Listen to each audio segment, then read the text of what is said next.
All right, so I'm Teresa. My pronouns are she, her. I coordinate SPEC's Farmland Ecosystem Services project, and I work with SPEC's food team.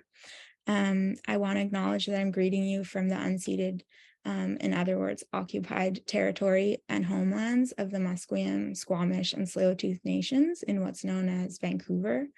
I think that for those of us, including myself, who are not Indigenous, we need to recognize that colonialism has disrupted Indigenous ways of being, including relationship to land. And it's our responsibility to support Indigenous people in their struggle for justice, and also be grateful for their continued care and protection on these lands that we live and farm on. I'm going to share a link to a podcast episode from The Secret Life of Canada about the Indian Act. So for those people who are not familiar with this piece of legislation, it really limited and limits the rights and freedoms of Indigenous people, and including in many ways that specifically relate to agriculture. So hopefully you can take the time to listen to the podcast if you haven't already. And it's actually a great podcast to binge in general. So a little background about SPEC. For those who aren't familiar with us, we work to develop practical solutions for urban sustainability, and we're a charity founded in 1969.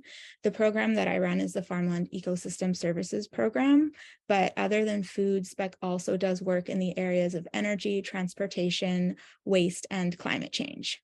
So today we're in day 4 of the 10th annual Small Farm Sessions, organized by SPEC this year with support from the Vancouver Foundation and Enswell Foundation. As I have a great love of flowers and run a small urban flower farm myself, I'm particularly pleased to introduce our guest today, Jennie Love. You may know Jennie as the host of the podcast No-Till Flowers. She's a pioneer in the farmer-florist movement under the banner Love and Fresh Flowers, and has been farming for 15 years on the East Coast of the US. Jennie's also served as president of the Association of Specialty Cut Flower Growers, which many of you may be members of. From 2019 to 2022. She's also an educator and writer, and has coached thousands of flower farmers and florists around the globe in person and virtually, and we are lucky to be joining that group today. So without further ado, I'll pass it over to Jennie. Thanks, Teresa. That was a very kind introduction, so I appreciate it. And I'll just acknowledge that I farm on ceded but swindled Lenape land where I am. So I appreciate that you guys talk about that and direct attention to that. So thank you for that. I'm excited to be here today to talk about regenerative and low-till flower farming techniques. And what we'll talk about today could apply to any kind of farm. So if you're not a flower farmer and you're joining, that's totally okay. We'll just talk flowers because that's what I know, but it can relate to anything, even a home garden, particularly a small urban plot. So I myself started in a very small urban plot. 20 feet by 40 feet was my very first farm space. And I did officially start a farm out of that small area. So I know what it's like to be a small urban farmer, and you can do big things in a small space. So without further ado, we're going to go through, I have a PowerPoint presentation to share with you here, just because I'm a visual learner myself instead of an audible learner. So I like to put things up on the slide for those of you that are also visual learners. And then at the end of this, we're going to have a Q&A session where you can ask me pretty much anything you want to ask me. So, we're going to rock and roll through here. All right. Oops. Maybe if I can get my mouse to work. There we go. So maybe those of you joining already know all of this, and forgive me, but I like to start at the beginning just so everybody really understands what regenerative farming is about. And for the record, I have a podcast called No-Till Flowers. But I really am not dogmatic about no-till, and ultimately have decided to adopt the word regenerative farming over no-till farming. But branding purposes, no-till still sticks for the podcast. So, but I like to talk about regenerative farming more than I like to talk about no-till flower farming. So in a nutshell, regenerative farming really is just all about focusing your energy on fostering life instead of delivering death, instead of being, like, I'm going to kill this stuff. Instead, you're going to think about how can you add life to your ecosystem and therefore restore balance. Obviously, when you add life, there's also death that happens. So I don't like to say like, oh, there's no death in regenerative farming. A lot of times you're adding something that will kill something else, but the goal is we humans won't make the kill. Something other biology or something else will bring that balance back to life. So that's what it's really about, is fostering diversity, bolstering life, bringing abundance to your space, to wherever you're growing, whether it's a larger scale farm or a smaller scale farm or backyard garden. You want to bring abundance and diversity. So those are the things you really want to look at. Instead of trying to subtract something out of your ecosystem, you want to put more into your ecosystem. And since we already talked about Indigenous people, I just want to acknowledge that this is definitely not a new revolutionary like concept that a bunch of frankly white farmers came up with in recent times. This is very, very, very ancient, and I think and hope that we're finally going back to a more connected consciousness to earth and land and life that was kind of missing for a long time. So you do definitely want to always be giving back in that natural cycle of abundance instead of taking and extracting for yourself. So with that in mind, so you have to make these conscious decisions as you go through your growing practices. First and foremost, leave that dogma at the door. There's too many people that get self-righteous about it. You may be at a place where you're just a very traditional farmer, you're still tilling, you're still using herbicides, you're still using pesticides. That's okay. Make one little step whenever you can, and then you will gradually, work your way there and start to better understand how this all unfolds. It can feel extremely overwhelming in the beginning when you first approach regenerative farming, particularly if you were brought up or exposed to a more traditional technique. Conventional, I guess I shouldn't say traditional because it's really more conventional. So if you're exposed to that initially, this can feel really strange and sometimes like mad science or witchery or whatever. And you're like, what is this?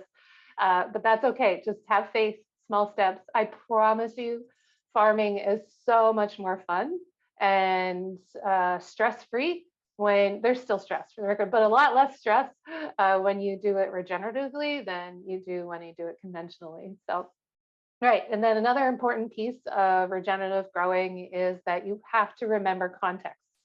Everybody has a unique context. Your context is very, very unique. I have a completely different micro growing climate than a flower farmer literally like a quarter mile from me. I'm close with a flower farmer very, very nearby me. His soil is very different. When a frost hits his place is different when it hits my place. So there's you can think about growing regions if you want. You can say, what's my hardiness zone, all of these things. But the reality is it can be completely different, like with your next door neighbor. So you have to understand your own context. This is really critical to being a thoughtful regenerative farmer. And then figure out what fits. Take the puzzle pieces that I present or you learn from somewhere else and try to figure out what fits with your context. And everybody's context is different. Ultimately, you want to ask really thoughtful questions and kind of question everything, by the way. I encourage you to question everything when you're a regenerative farmer. And then in the process of that, seek informed answers. So too often, I think we go into social media places and just grab some tidbit of information without really thinking it through and assessing the source and so forth like that. So make sure it's informed answers that you're getting. And then consider the whole ecosystem of your farm, because it's not one thing. You can maybe see a pest here on this crop and you think, oh, I'm just going to hit it with this and that's going to take care of that pest. But what you do in that moment can really impact like somewhere far away on your farm, because there's maybe drift from a pesticide, or there's all sorts of ways that that's going to influence another part of your farm and the bigger overall ecosystem. So there's going to be no perfect silver bullet golden solution for every problem at a regenerative farm. Ultimately, you will sometimes do harm. You maybe will need to do things like you're going to till, but you're going to do it thoughtfully and intentionally after considering the whole ecosystem of your farm instead of just that particular problem right in the moment. So think about it as a big picture. Always be thinking about the big picture. Maybe that's the quickest summary of that point. And once you do have that decision made, because inevitably there is always going to be sort of the dark side of your decision, you need to do what I call pay for your sins as quickly as possible. And paying for your sins can be something like, okay, so I had to till because my pH was really out of whack and I needed to add organic matter quickly and so forth. But now I tilled, but now I'm going to take the time to sow a cover crop and let that cover crop really establish and restructure the soil, feed the soil life. That's your, your atonement for that less than ideal impact you had on the land. So that's what I'm talking about when paying for your sins. So sometimes maybe I would encourage you not to spray anything, but maybe you did have to spray some sort of organic fungicide or pesticide or something, and then you want to add biology back as quickly as possible with something. There's different Korean natural farming and other things you could do. So it's always hard, you guys, to break down this like super complex practice into like little tiny chunks. So there's so many rabbit holes we could go down, but I'm going to try to avoid too many rabbit holes. And then definitely it's nice to have some big picture goals for yourself, for your farm. This is one thing that I started doing a few years ago when there's something called certified natural farming, CNG, or that's not what that's certified natural growers, CNG. And they ask you to write down your goals in the certification process. And so I started doing that, and it's been really, really helpful for me to get a couple, like 5 big picture goals for the farm in terms of regenerative aspirations, and then have those and just reflect on them and be able to implement a little bit every year. All right, and then if you're a listener of my podcast, you'll know this is sort of one of my driving mantras in my own life, is just always being curious. Be curious about everything, question everything out there, because so much of what mainstream, traditional, or conventional farming that we do today is just a result of the Industrial Revolution. Around World War I, they figured out how to make things like tear gas and other horrible things that they used during the war. And there was all this chemistry that exploded around World War I. And they took all of that chemistry, like the war's done, but they had created all these factories and all these mechanisms, and all these scientists were on board for the chemistry of it. And they didn't want to like shut all that down because they could make money off of it. So what they did, they decided to make lots and lots of chemical products for the agricultural industry. So herbicides and pesticides and fungicides, all the sides. They took all that energy they'd been using in the war to kill people, and now they put all that energy into killing stuff in the land. And none of that was actually really necessary. It was really, truly just the result of consumerism, commercialism, industry.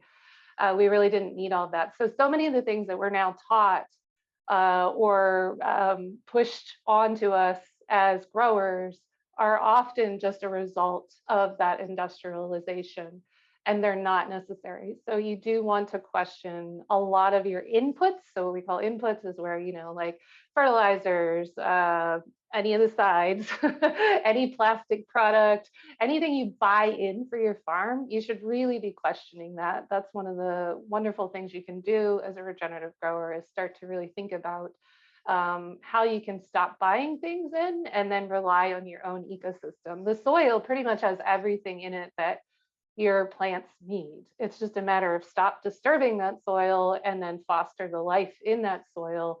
And a lot of times if you put fertilizers and other things in there, you actually disturb, you cut the chain of the food web in half. So also hone your powers of observation. This is super important for being a regenerative grower. It is totally okay to stand out in the middle of your field and do nothing.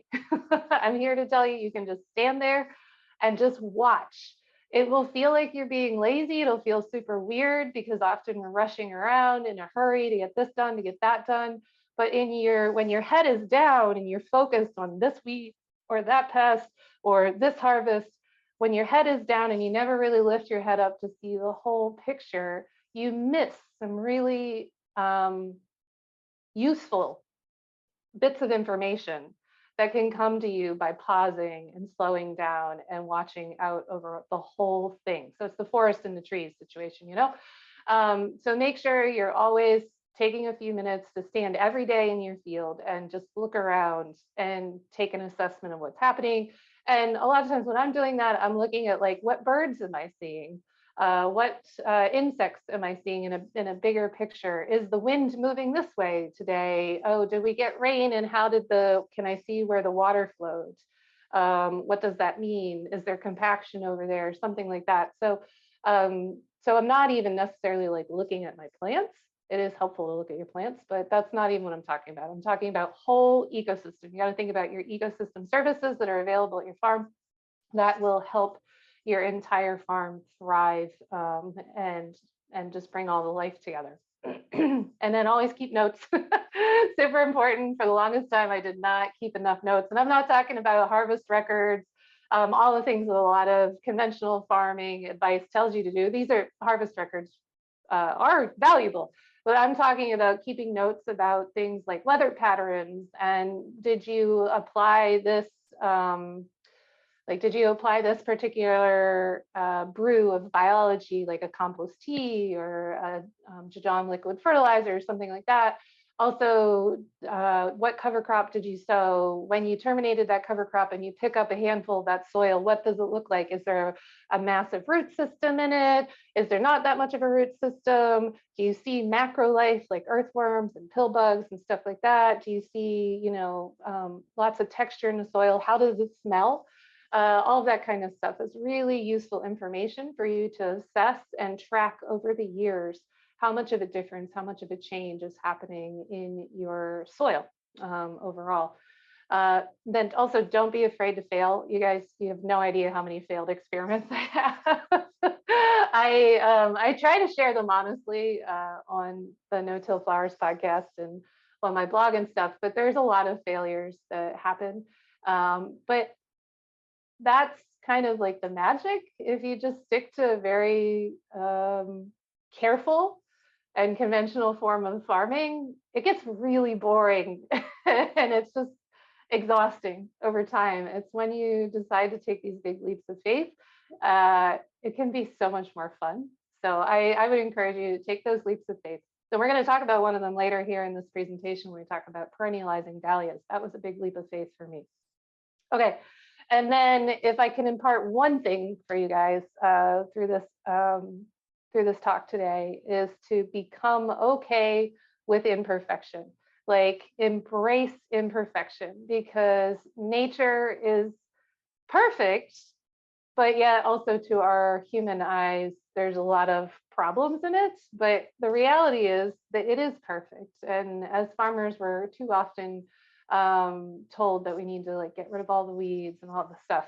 We're going to talk about weeds today too, but definitely embrace or at least be tolerant of imperfection, and you'll find how much easier it is to farm that way. So if you haven't tried that approach yet, I encourage you to. So, all right.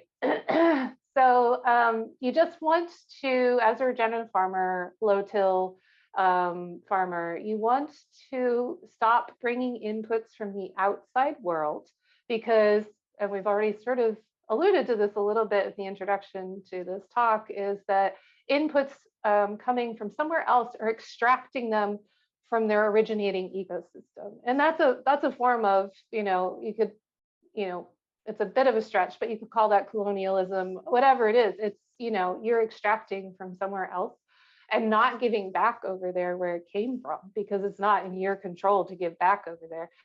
So you do want to bring down your inputs from outside and start focusing on how you can craft those for yourself.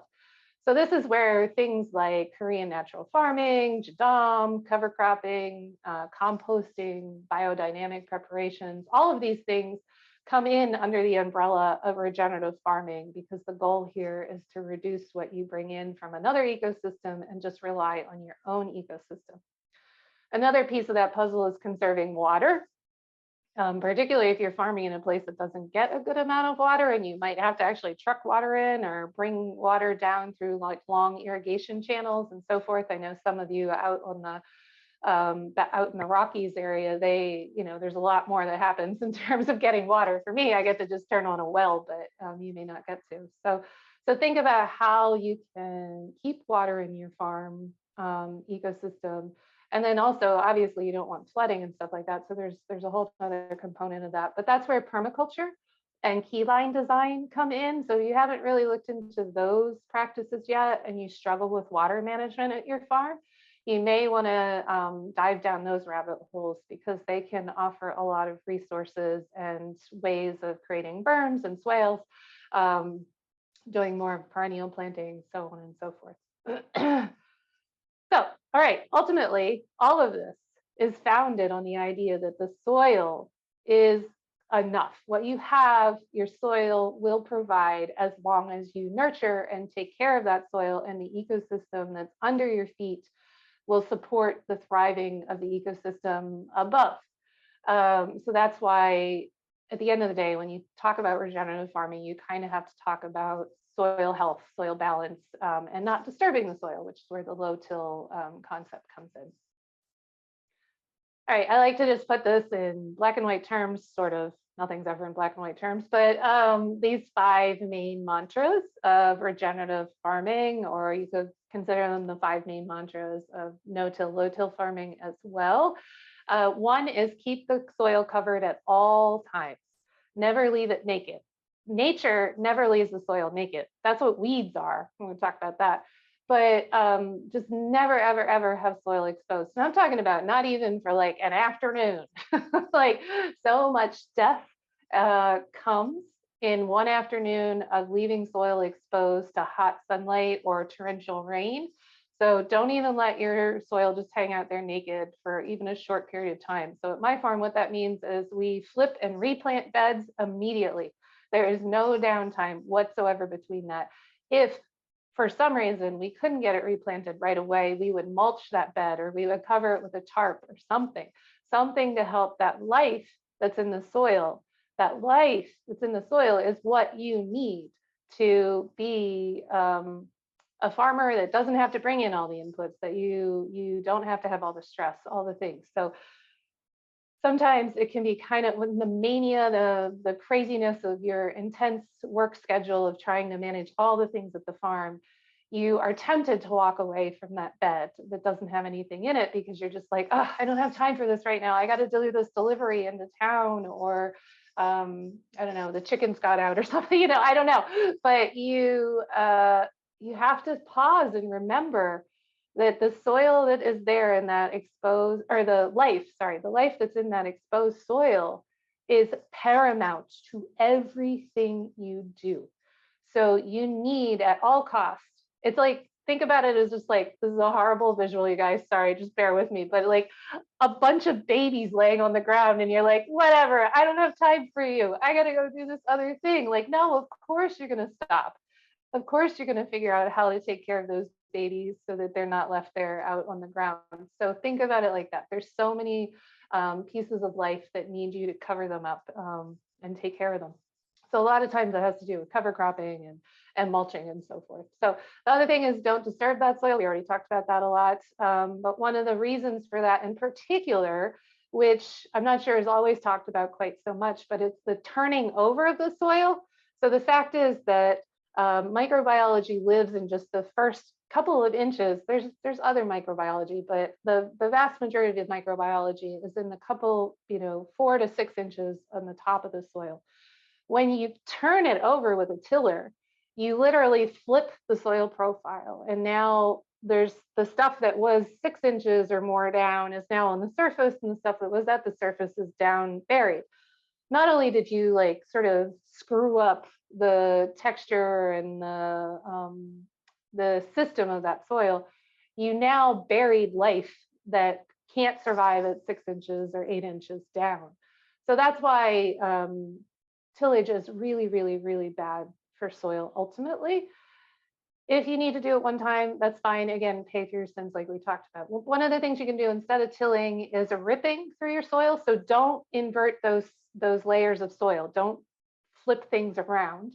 Instead, just cut through it. So that's an alternative, is to cut through with, there's different farming implements you can use for that, but cutting through sometimes actually isn't that bad for the soil structure, and it gives a lot more air further down in the soil, so that can flush biology. Actually, it can give a flush of life in the soil.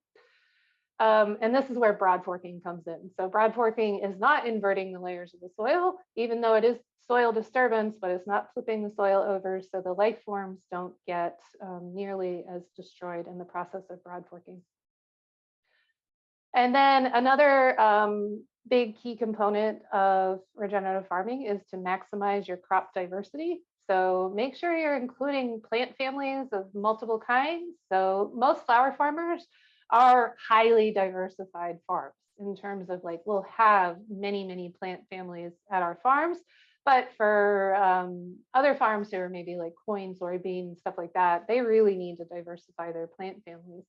But for flower farms in particular, I encourage you to consider getting a nice mix of perennial and annual crops. And over time, maybe really push yourself more towards the perennial crops, because perennial crops don't have any roots or any soil disturbance. You know, their roots are just in there for a long, long time, and you can bring a lot of native perennials to your flower production. And those native perennials do amazing things in terms of ecosystem services to support the rest of the life at your farm.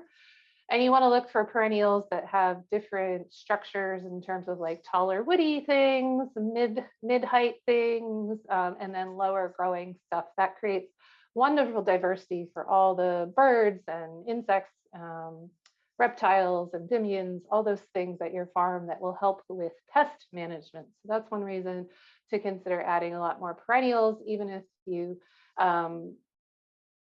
do really love zinnias and cosmos and stuff. Make sure you're putting in some perennials too as well.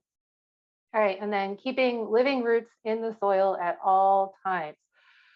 It goes hand in hand with keeping the soil covered, but you want living roots in the soil. So this is why tarping for long periods of time can be a little bit traumatic to the soil, because there's no roots in the soil. There's no living roots that are feeding all that soil life. The soil life depends on living roots to be able to thrive. So make sure that you try to keep living roots in the ground as often as you can, and then do not remove the roots of your crops. So when a crop is finished here at my farm, we chop the crop off at the base down at the soil level, but we leave the roots in the soil. There's a couple of reasons for that. That leaves lots of soil biology in the ground, because soil biology, the microbes, are really associated with root systems. There's that symbiotic relationship happening there in the rhizosphere. And if you yank that out of the ground, then you've literally, like, yanked soil biology out of the soil and throw it away somewhere. It's not helpful. Also, that root system can break down and feed the soil microbes and feed the next generation of crops. That's like basically composting in place. And that's really, really helpful for your soil as well. So definitely don't pull those roots out of the ground. Leave them in there. I'm happy to take questions about that later during the Q&A. And then a fifth mantra of regenerative farming, which can be a little tricky if you have a small farm, is to bring livestock into your ecosystem at your farm. And this is a way of processing nutrients. This goes back to that, like, not bringing inputs from the outside world, but instead creating your own inputs in terms of, like, manure and so forth. So this can be tricky, and something that I struggled with for a little while at my farm, because it's like, I don't know, I had chickens for a while, I had ducks for a while, but we also have a lot of foxes at my farm, so both of those didn't make it. So in the end, I decided to get a worm bin, and worm bins are amazing and full of, like, thousands of livestock. So if you feel like, oh, I'm a really tiny farm, Jenny, I can't possibly add livestock to it, you can do it in the form of a worm bin. But you can also, if you have a bigger farm, put in, like, a herd of goats or some pigs or something like that. So if you can, please integrate livestock. It's really, really healthy for your whole farm ecosystem.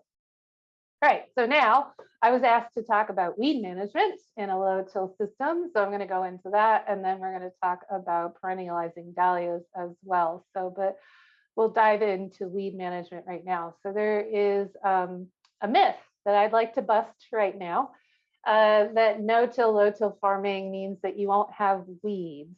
And at least that's what I bought into in the beginning. I was like, ooh, I'm not going to have as many weeds. But the reality is that you do have just as many weeds. So I don't want you guys to feel discouraged if you're adopting a low-till system. Because I was the first couple of years, I thought I was doing it wrong. I was like, oh, I don't know, or I was like, they lied to me and I'm not seeing the results that I thought I would. So I just want to be really transparent that the weeds are always going to be there. They're never going to stop growing. But it is easier to manage them, honestly, in a low-till system. So that's helpful, but they will be there. So weeds are a part of a healthy ecosystem. We need to remember that. Weeds are often native plants, even, that's what nature wants there. And we're often disrupting, we're the invaders, so to speak. We're the ones disrupting what would naturally happen. So I want you to try to like stop looking out at your farm and seeing the weeds and feeling angry at the weeds, feeling discouraged by the weeds. Like, weeds are totally cool, you guys. It's just a matter of learning to crop differently, learning to farm differently will really help your attitude towards weeds. So we'll talk about that. But weeds are just there to keep the soil covered, to fill in the blank spots. If you don't leave any blank spots, then you're not going to have nearly as many weeds. They're just going to try to fill in wherever you aren't. So yeah, we just need to let go of our human obsession with hyper manicured landscapes and be much more, like I said, tolerant of imperfection and adjust our attitudes accordingly. So these are some weed management strategies for regenerative low-till flower farming or any sort of growing, frankly. And again, it always goes back to that idea of, instead of trying to kill or remove something from your ecosystem, you instead want to add to your ecosystem. You want to add more life. You want to add more diversity. So that's how you actually ultimately manage weeds in a regenerative system. So instead of doing something to yank the weeds away, you want to bring more in. So first of all, stop spraying herbicides, you guys. I'm guessing nobody on here is spraying herbicides, but if you are, please, please, please stop. Not because I'm like all hippie, crunchy granola girl. It's just that it actually increases weeds over time. So it's number one thing is to stop the herbicides. And then from there, you want to increase your crop planting density. So this is the number one thing I would suggest if you struggle with weeds on your farm, is to tighten up your plant spacing. Too often we're giving plants too much space. And again, remember, nature is going to fill in the blanks. So if there's a blank space in your bed, a weed is going to come up instead of the thing that you wanted to come up. And if we're planting things 12, 8 inches apart, that's a heck of a lot of space in the soil. There's a lot of soil life in that gap that desperately needs living roots. Soil biology is itty bitty, it would, I forget it's like the width of a human hair is about how far a bacterium will travel in its lifetime.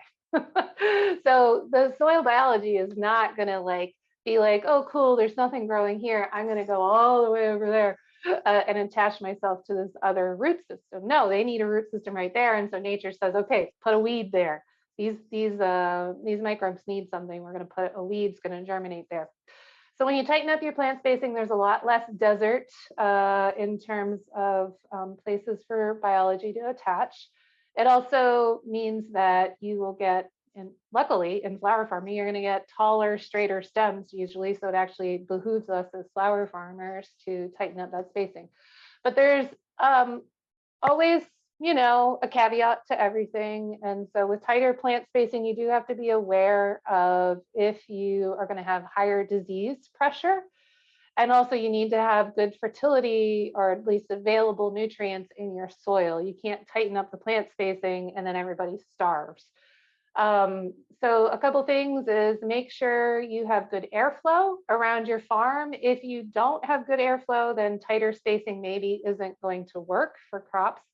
At my farm, I'm on a high plateau, so there's always a wind coming through. I don't have to deal with too many things like downy mildew and stuff like that because of tight air. But if you are in a gully and down at the bottom of the hill, say on the north side where it's always damp, there's a lot of still air, then doing really tight crop spacing can be challenging because you'll have more disease pressure. Also, I don't encourage you to really tighten up your spacing immediately if you're just starting to grow and if you're just starting to adopt regenerative practices. You really have to have plant available nutrients in the soil. So I don't care what your soil test says. Your soil test will tell you like all the nutrients in the soil. That doesn't mean those are plant available nutrients. So you can get a paste test done, which is going to tell you what the plant available nutrients are instead of just a regular soil test. You can get tissue sampling done if you need for nutrient testing, or you can just wait a season or two and make sure that your soil is really humming before you tighten up that crop spacing. If you don't have the really humming along soil yet, and or if you are in a place that doesn't get good airflow, your alternative to super tight crop spacing is to do something called intercropping. So intercropping means that you mix more than one crop in the same planting area, in the same bed. So with the first bullet point there, I was talking about instead of planting your zinnias at 8 inches apart, you would plant your zinnias at 6 inches apart. But that's just like a dense stand of zinnias. And so airflow becomes a challenge there. And also all of those zinnias have the same root system. And so they're basically going to compete for the same nutrients in the same layer of soil. Versus intercropping is a really fun way to sort of like mix things up. So a lot of times in intercropping, you want to consider having one crop that grows really tall and then another crop that stays short. So that's a good thing. You're looking for crops that occupy the same architectural space. Now they're going to occupy the same bed, but not the same architectural space. So a tall crop and a short crop are great. A crop that has a deep penetrating root system and then a crop that has a shallow root system. These are two good components to put together. So you could say something like sunflowers and Phacelia would be two, if you have the right climate, those would be two good ones together because sunflowers have a very deep diving taproot and Phacelia has a very shallow root system, and then sunflowers get quite tall. Phacelia stays about knee high. So these are two that could play nice together. And then that way you have better airflow and they access different nutrients. And the point of all this is weed management, right? So once you do this intercropping, now you can have a densely planted bed and you won't struggle with the weeds. Instead, those crops together will help smother out the weeds. And we can talk more about that in the Q&A as well. Then cover cropping is also a really great way to do weed management in a regenerative system. So basically, whenever a bed is not in production, even if it's just for a very short amount of time, you want to put a cover crop in there because that cover crop is going to outcompete the weeds. My two favorites for cover cropping in short times, you know, we're talking like, even if my bed is only going to be empty for 10 days to 2 weeks, I'm going to sow either buckwheat or Phacelia. Those two, buckwheat is a hot season loving cover crop and Phacelia is a cool season loving cover crop. And both germinate very quickly and grow very quickly. And they're just great for covering the soil. And then you can terminate them as soon as you're ready to put your crop in your cash crop.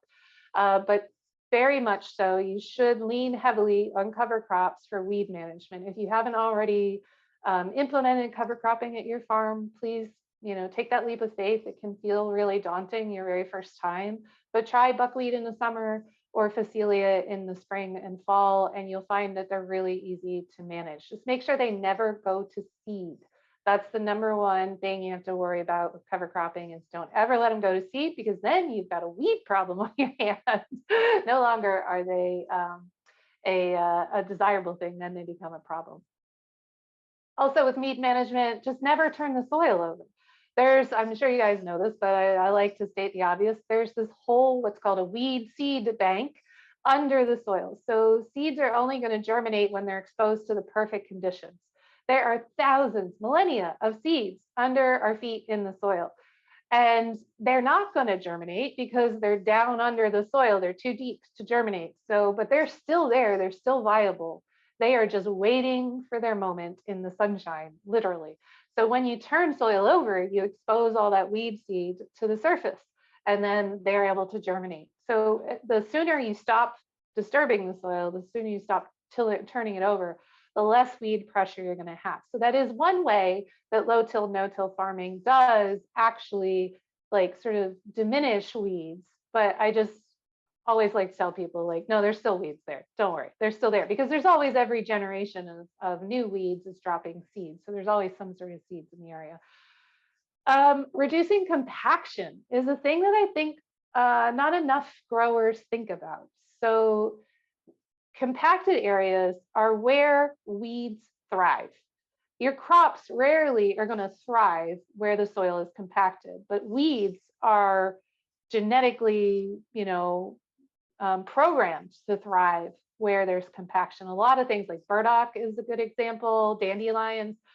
These have like deep tap roots, and Mother Nature engineered them to come up in compacted areas to break up the soil. So the next succession of plants, whatever Mother Nature would normally plant, will be able to grow there. So if you have highly compacted areas, you're going to struggle with weeds more than if you got that soil loosened up. So you want to do what you can to loosen it up. That can be broad forking. Adding soil biology can often help in this situation. So this is if you use Korean natural farming or Jadam practices, there are things called like Jadam microbial solution, JMS. There's something in Korean natural farming as well that's sort of similar, but I'm a JMS kind of girl. I'm more of a Jadam user than a Korean natural farming. Jadam's easier for the record. So you can add some microbial solutions to it, which will help thrive. You can sow a cover crop specifically for breaking up compaction. So something like a tillage radish will help break up that compaction, or sunflowers can really help as well. So the goal is just to break up that compaction and then get soil life humming. And then you'll notice as the compaction is relieved, you will have less weed pressure. So this is also another benefit of low-till, no-till, is that there's usually less compaction in a low-till, no-till system. It's that tillage that often creates the hard pan underneath. There'll be a hard pan under tilled ground, usually about 6 inches down. And that hard pan really is what creates more of a flush of weeds, because those weeds are trying to break up the hard pan. So with time, low-till, no-till will alleviate the compaction, which will alleviate the weeds. Changing your soil pH can be a really great strategy for basically changing the weed profile of a piece of land. Particularly if there's any sort of really thuggish perennials, like a thistle, burdock is another one. If there's Sweet Annie is one. If there's some sort of like nasty perennial out there, consider changing the pH of that ground, because they are those weeds that are there are specific to that pH, and they, again, Mother Nature is just using weeds as a tool. Weeds are Mother Nature's tool, and she put them there because she wanted the pH to change. And so they're just there to change the pH, and then they move on. And if you speed up the process by changing the pH, then you can change the weed profile of a space. Now, other weeds will come in. It's not to say that suddenly a space is weed free because you changed the pH. It just means you might be able to get rid of some of those obnoxious ones that you would struggle with otherwise. Then also for weed management, just this goes whether you're no-till or not, like just focus on timely weeding. You should never let a weed go to seed at your farm. And that doesn't mean you have to be out there pulling all those weeds. It just means mow them down, guys. Just mow them down. All you got to do is get a string trimmer, a whippoorwill, or whatever you want to call it, or a mower of any kind. Just mow them down so that you take the seed heads off of them. And the weed can stay there. There's so many weeds at my farm that never get pulled, but we're mowing them so they don't go to seed. So always pull or cut a weed before it goes to seed. And pulling tiny weeds is so much faster than pulling big weeds. Another strategy is to use transplants rather than direct seeding. When you direct seed stuff, you give weeds a chance to germinate and come out faster, and they almost always do, let's be honest, to germinate faster than your crop. And then now you've got a weed problem, and you're gonna have to spend a lot of tedious time trying to figure out where the little baby you want to have is compared to the ones you don't want to have. So at my farm, we basically don't direct seed hardly anything at this point. We do still direct seed larkspur and nigella and agrostema, because those are ones that we do in the very late fall. And then there's not really a lot of weed pressure at that point. But in terms of like in the spring and the summer, we are always doing transplants instead of direct seeding, and that helps exponentially with weed management. And it takes some time and some additional resources to grow on transplants than it would be to direct seed. But I personally would rather stand at a potting bench and sow seeds into a little tray than I would like to be bent over in the hot sun trying to pull weeds in an annoying, kind of an annoying way. So I defer to transplants, and they help a lot with weed management. If you need to, you can also employ tarps to bring down weed pressure. I've used plenty of tarps at my farm, but it goes back to that idea that when there are not living roots in the soil, when there's nothing feeding soil biology, you are quickly losing the capacity for your crops to thrive afterwards. So tarps really kill off, they don't kill, I'm sorry. They put soil biology into dormancy. The soil biology isn't dead, but it goes dormant. It cysts up so that it can survive until the right conditions are back in place.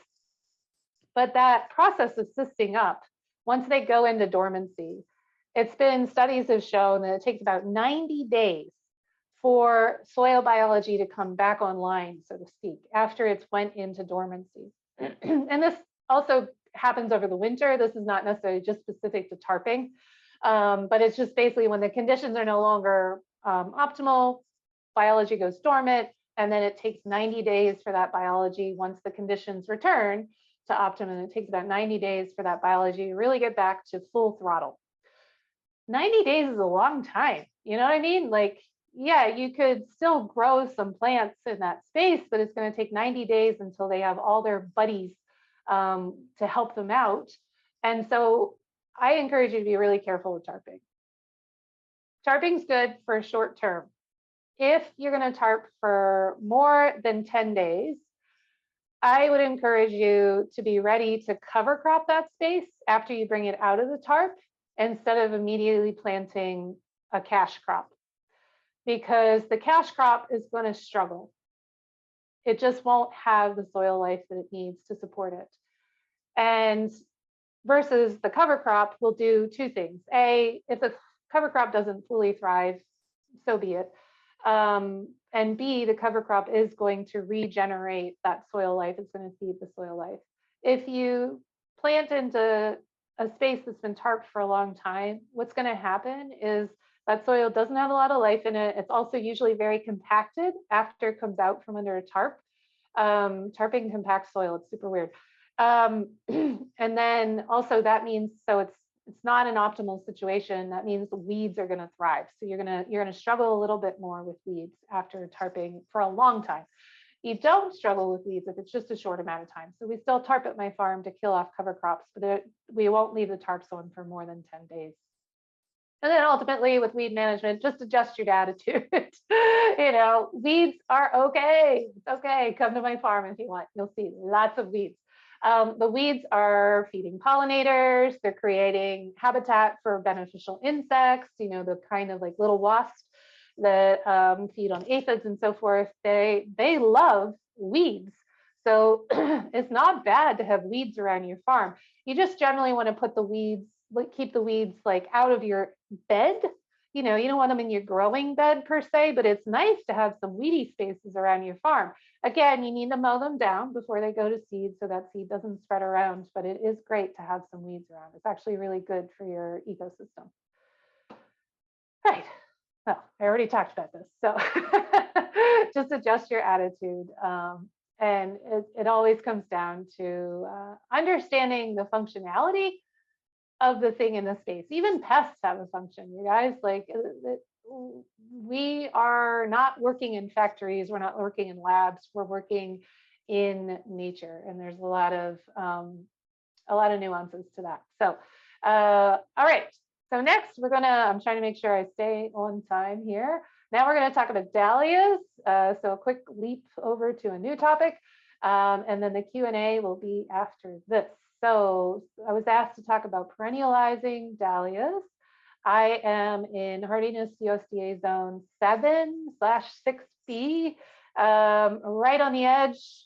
Just because I'm in the city of Philadelphia, it's kind of considered zone 7, but if I was literally a mile west of where I am, I would be considered 6B. So, you know, it's right on the border, literally. So I've been able to successfully perennialize dahlias at my farm for, let's see, they've gone through 6 winters now, and with great success, very little loss. And again, that's zone 7/6B. I have heard of farmers in Chicago who have had, which I think is zone 5, who have had success with this. But it always comes down to your own context. So take that with a grain of salt before you dive whole hog into this. But I'll just start by saying dahlias are true perennials in their native Mexico. These are a perennial plant. Many of us treat them as an annual crop, because that's sort of been the conventional approach to dahlia production in the US, at least. I'm sure in Canada as well. Basically, it's been the conventional approach for many years in North America, we'll say. But it provides a lot of challenges in terms of treating them as an annual crop. And this is frankly why I started to perennialize them, was because I was so fed up with dahlias. If you're still growing dahlias as an annual, you know all the pain points to this.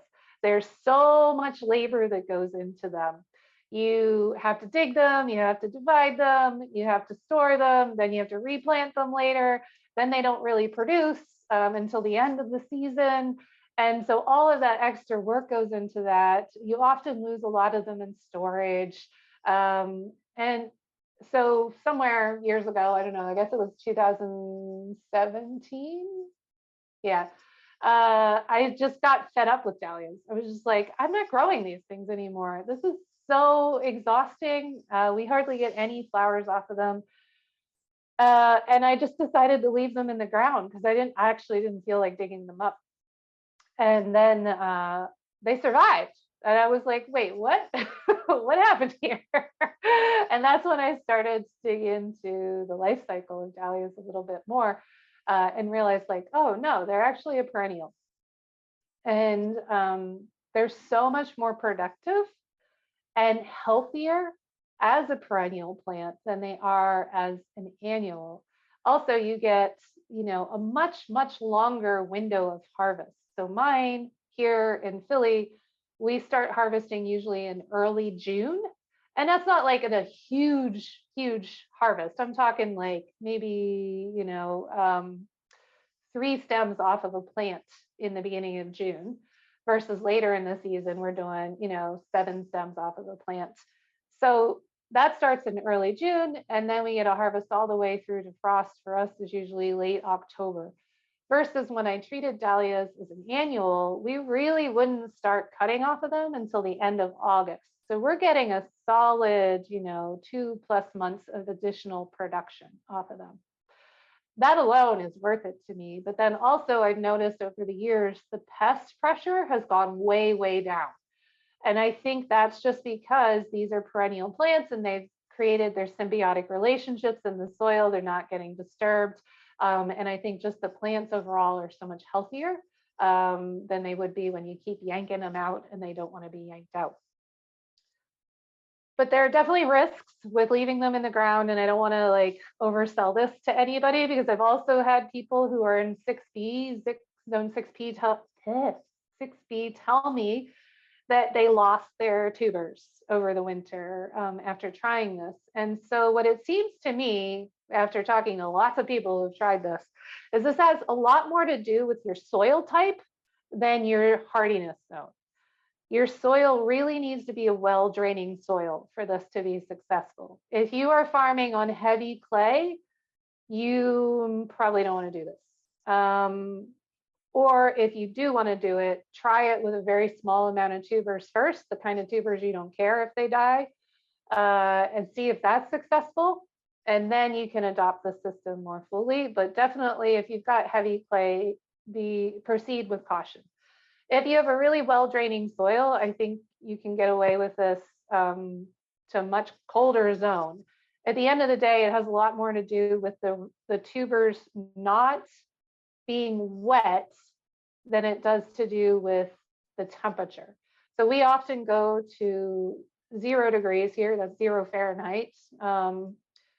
And my soil, where the tubers are, the tubers are an inch or two down in the soil, they're still at usually the coldest I've ever seen it go, even after several days of super cold weather and no sun. The coldest it's been is 35 degrees Fahrenheit. Sorry, I don't know the Celsius conversion for that. So they're fine. They're fine under there. As long as they don't just outright hard freeze down in the soil, they're fine. But if they were wet, that's when rot starts to set in a bit more. And that's what you have to be concerned about with the soil type. All right, so I'm just going to walk you through the steps really quick of this perennialized dahlia system, and then we'll go to the Q&A so you can ask lots of questions at that point. So here is just a really ugly picture, but it was a good picture for illustrating what we do. So, so here you're looking at a thick mulch of straw. We also use leaves. We actually use leaves now exclusively instead of straw because straw is so expensive. I got a leaf hookup a couple of years ago. So we use leaves instead that we get delivered by the truckload. You can see the beds. This is in process. So there's straw mulch on some of the beds, but before we mulch them, we spread compost. This is in the fall.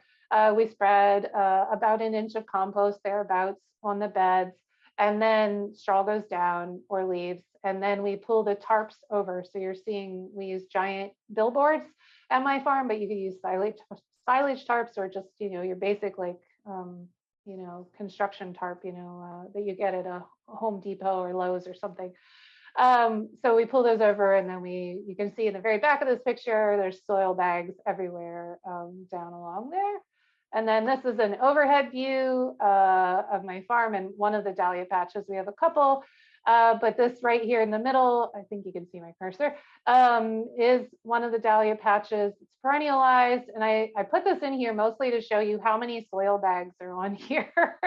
You need a lot of soil bags to hold down these tarps over the winter. There's also, this is a row of perennialized cafe au laits over here. Those are under landscape fabric instead of tarps. So one of the things that over the years I've been using big tarps, big billboards.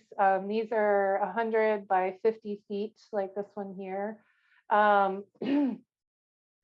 when we get heavy snows, there's a lot of compaction that happens in the soil when there's heavy snow, because it kind of just sits there and puts a lot of pressure. So those of you that are in more snowy climes, this is something to be aware of, that pressure can be really hard on the soil, and then you end up with compacted soil in the growing season, which limits the amount of oxygen that's getting to your dahlia roots and to soil biology, which can end up stunting and causing problems with your dahlias. So a few years ago, I decided to experiment with landscape fabric instead of tarps, because landscape fabric will shed a lot of the water. This is the black woven landscape fabric. It will shed a lot of the water, but it also is breathable a good bit more than the tarps are. And a little water will get through. And so far, I've had just as much success with the landscape fabric as I have with tarps. But everything's about context. And in my context, we don't get that much snow, not a lot of snow. And then we also have extremely well draining soil at my farm, like to the point where it's basically like farming on sand. It's a silty loam, but it's essentially like farming in sand. So, so I don't have drainage issues at all. So, but if you did have drainage issues, landscape fabric may not be the way to go. All right. So steps to perennializing your dahlias. So in the autumn, we'll start there. Say you've got your dahlias, they're in the ground, they're already growing through the summer, they've been productive. You want to wait, as usual, until there's a hard frost, until those plants turn black. Don't proceed until the plants turn black. And then at that point, the next step is to cut the dahlias down at the base. Don't disturb those tubers at all, just cut them down at the base. You do want to cut them fairly low to the ground because too many stumps sticking up creates challenges when you're trying to put the mulch on and the tarps on and all that stuff. Initially, we hauled all the dahlia debris away and put it on a compost pile. 2 years ago, I started leaving the cut dahlia debris on the beds to be able to compost in place and see how that would go. That's been great in my system. Again, about context, this may not work if you have heavy slug pressure. This could be a problem. I do actually have heavy slug pressure, but I surprisingly don't have slug pressure on the dahlias anymore when I used to. So I don't know, the jury's out about whether this is like a good practice or not, but we leave our dahlia debris on the beds. So it'll break down, feed the next year's dahlias. But it is helpful to chop that debris up a little bit so it doesn't create these big mounding piles whenever you're trying to put the mulch and the tarps on. All right, so the plants are cut down and left in place. And then we broadcast any sort of soil amendments that we would need for the following season, because it'll be a great time to put the amendments on now so that the soil biology has lots of time to work on those amendments. And then in the spring, there'll be all this nutrition available to the dahlias when they really start growing again. So I like to amend the beds in the fall when they're a perennial crop. And this is determined by a soil test. We usually soil test in August here.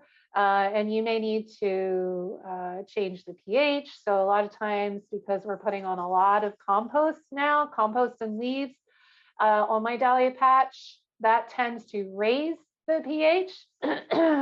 So we routinely put a little bit of sulfur on my beds to bring the pH down, but it'll be completely different based on what your pH is and so forth. We also typically add a lot of gypsum in the fall as well, because that adds calcium but does not change the pH versus lime. All right, so once you got those soil amendments broadcast out over the beds, that's when you're going to come in and put some compost in, usually 1 to 2 inches, depending.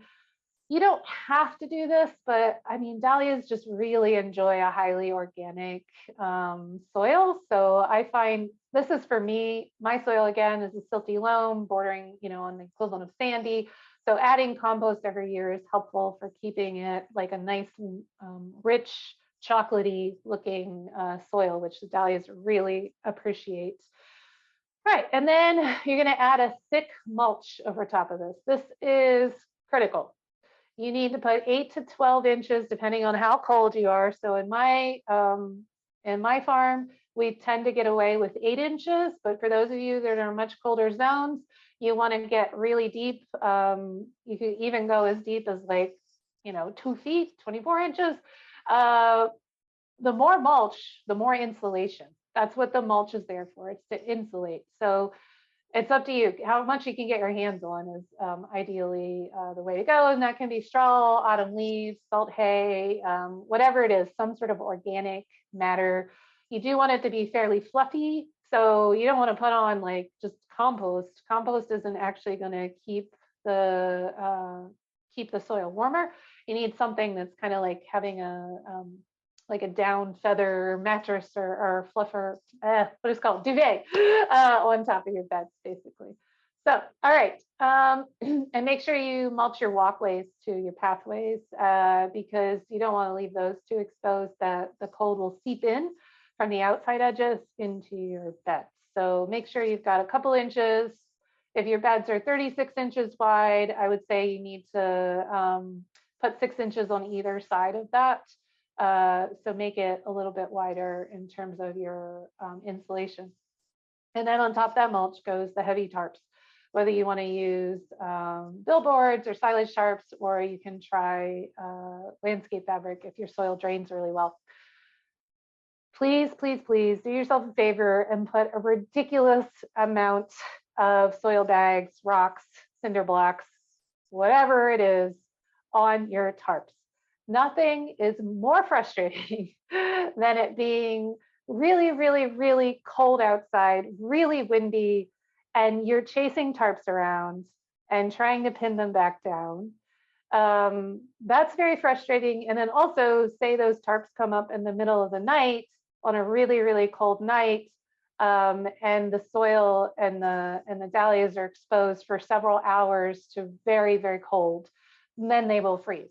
So you want to be very sure that your tarps stay down. This is a mistake that I've made too many times in the past. And then also, I think this is where some people who have said they've tried to overwinter their dahlias and it didn't work. When I ask them, like, oh, well, did you have your tarps really well pinned down? And there'll usually be some, shuffling of feet and being like, well, no, there was this one night when they blew off. And it's like, well, that's the night they froze. And once they freeze, there's no going back. So make sure those tarps are down easily. So this is in the spring, ugly duckling phase at my farm, I call it. Never a pretty picture, but this is so you guys can see what happens. So in the spring, we take the tarps off. This is on the right is some of the dahlia patch, taking the tarps off, folding them up, putting them away. And then this is what it looks like after it's been under there for a while. So that mulch really breaks down, is not nearly as thick as it was. So, all right, so what happens in the spring is you're going to pull off those tarps once the temperatures seem to stabilize. So this is usually around your average last frost date. For me in Philadelphia, that's around April 15th. I get asked a lot about how do you know when to take the tarps off? How do you know?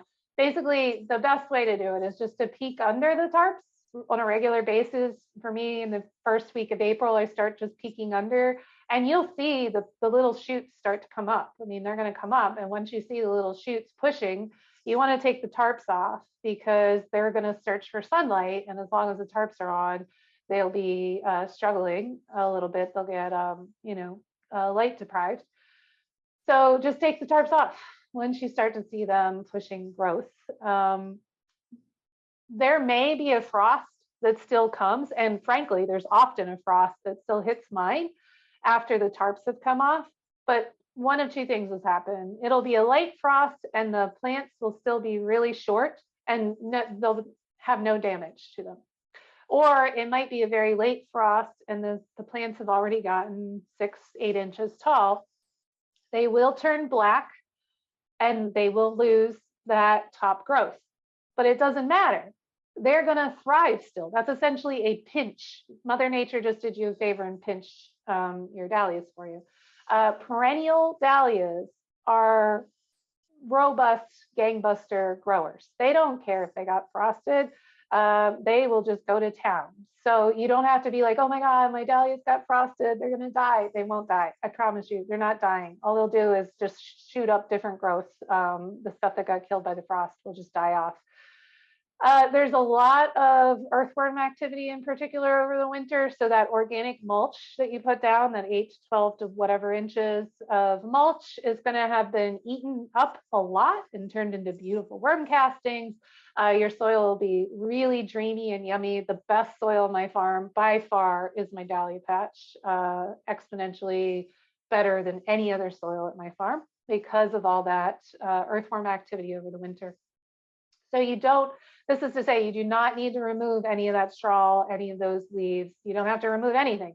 In fact, it's a great mulch to keep the weeds down. So you're not going to have, I will say, we don't weed our dahlias anymore. So a no-till perennial dahlia system, there are no weeds. It took about 2 seasons for that to really kick in, but at this point we don't weed dahlias because the perennial, the weed seed bank is buried really deep down in there, so the annual weeds can't come up. And at this point, we've pulled out all the perennial weeds, so it's really dreamy. You're not having to weed, and that mulch layer just makes sure that nothing else comes up.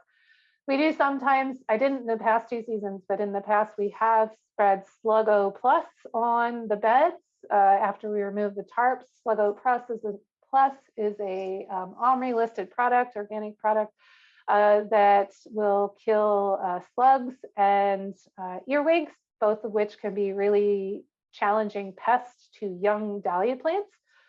So it is nice to have a little backup plan there if you have a lot of slug and earwig pressure in your dahlias, because that will sort of, those pests will bloom the first season or 2 that you are perennializing your dahlias, but then they seem to balance out, in my experience at least. And then I've had people ask me about earthworms in relation to Sluggo, because Sluggo could kill earthworms, but I don't think there's that much of a problem with Sluggo and earthworms in a perennial dahlia bed, because the Sluggo is really just going on the surface where worms would not come up to that. You know, they're not coming up there. The earthworms are going to be down at the soil level. So the Sluggo is just going on the top of the mulch, basically. All right, and then like all dahlias, you should be pinching your overwintered dahlias. I like to pinch my dahlias 2 times a season. That gets really, they're much shorter, and I like that because then they don't get as much damage in heavy wind and other storms. But you could just pinch once if you want to. The beauty is once you have really well-established perennial dahlias, you just go through with a weed whacker. You don't have to hand pinch those puppies. We just use a weed whacker. And one of the things that will surprise you if you perennialize dahlias for the first time, so you've left them in the ground for 1 winter and it's springtime and you'll see their growth for the first time as a perennial plant. And you're used to seeing just 1 shoot whenever you plant them as an annual, but perennial dahlias, there'll be like 20 plus shoots that come up. And initially you might be worried that that is leafy gall or some sort of disease. In reality, it's not. It's just, they're a perennial plant now. They just have lots and lots of growth to come off of there. So don't be alarmed. And then long-term dahlia perennializing strategies is just make sure that soil is not getting too compacted. So like I talked about earlier, if you have heavy snow in the winter, you may have some issues with compaction. The way we handle that here at my farm, is to broad fork from the sides of the bed. So instead of broad forking right down the bed, we're broad forking from the outsides and just kind of like giving some air channels in there. And that really, really helps. Before I discovered that potential, we were noticing some diminished growth in the dahlias, and now we don't have any issues with that. Also, that soil tested August is super important, just to make sure you're staying on top of whatever their nutritional needs might be. Dahlias are very heavy feeders, and they definitely need you to continue to pay attention to their nutritional needs. And then I get asked a lot about, well, what if I want more plants of a certain kind of tuber? So you can dig and divide your tubers to increase your number of a particular cultivar if you want. When we do that here, we do that in the fall. And then instead of putting tubers in storage anywhere, we just immediately plant them back in the ground. So it's like dividing any other perennial. You just dig it up, chop it in half with a shovel, and replant it immediately. So there's no time out of the soil. And that means they just thrive. They're so happy that way because they keep all their soil biology with them, and they're just right back in the ground. Otherwise, we don't do any digging and dividing here. We haven't dug and divided intentionally. Like we've done the digging and dividing because I wanted some more of a particular cultivar, but I've not had to dig and divide just because it's like, oh, I got to dig and divide these for 6 winters now. So they've been in the ground for a long time. I will continue to monitor and see if there's any diminished production, but so far I have not had any issues with diminished production from leaving them in the ground for so many years. And yeah, that's pretty much it. With they're great.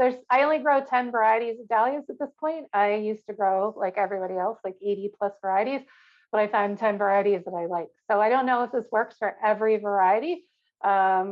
You will have to do a little experimenting on your own for that. All right, so now we're in the Q&A section. So lay it on me, guys, whatever you have that you would like.